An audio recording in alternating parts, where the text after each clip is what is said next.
make it more likely than not that I would get my permits. So I tried to make the study look as mundane as as humdrum as I possibly could.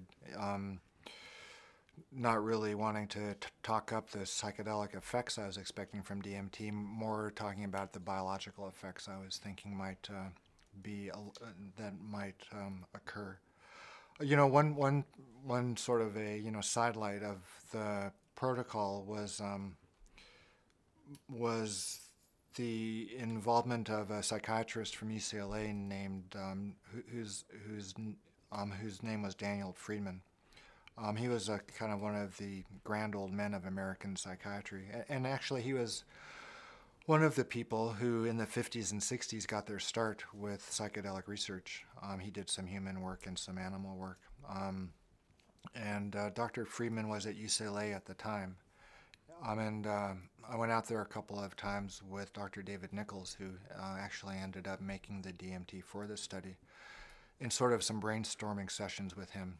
And Dr. Friedman was one of the most powerful men, if not the most powerful man in American psychiatry at the time. He trained a vast legion of people who were in government and academics.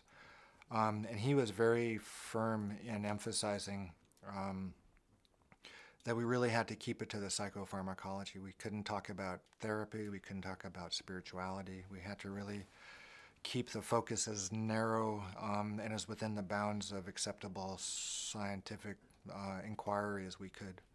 And actually, another interesting point he made was the problem in getting and retaining qualified and reliable staff to work on a psychedelic research project. He harkened back to his own experiences, and and he warned us about how staff people might become overzealous.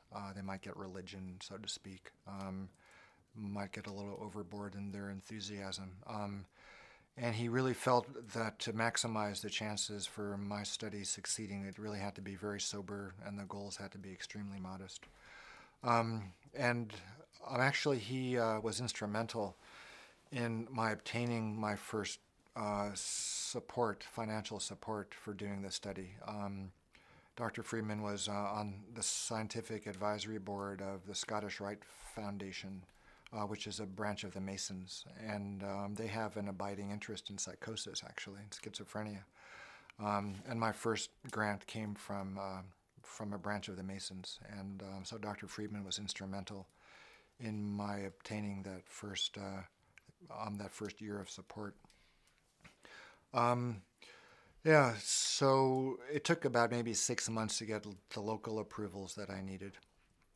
And then began about an 18-month process of lobbying the Food and Drug Administration and the Drug Enforcement Administration to allow them to let my study go ahead. It had been so long since anybody had actually just knocked on the door and said, may I give somebody a psychedelic drug, that they really didn't know quite how to handle it.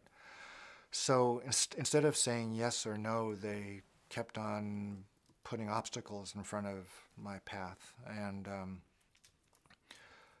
as long as they never said no, I figured there was a possibility of them saying yes at some point. So ultimately, the problem boiled down to obtaining DMT that we could give to a human being. So I looked at a number of different places, and as I mentioned before, Dr. Nichols at Purdue generously agreed to make the DMT for us, which finally got the approval of the Food and Drug Administration, and I was able, to possess it, which was also a big issue. It was interesting. I actually had 2 grants ongoing even before I got my drug.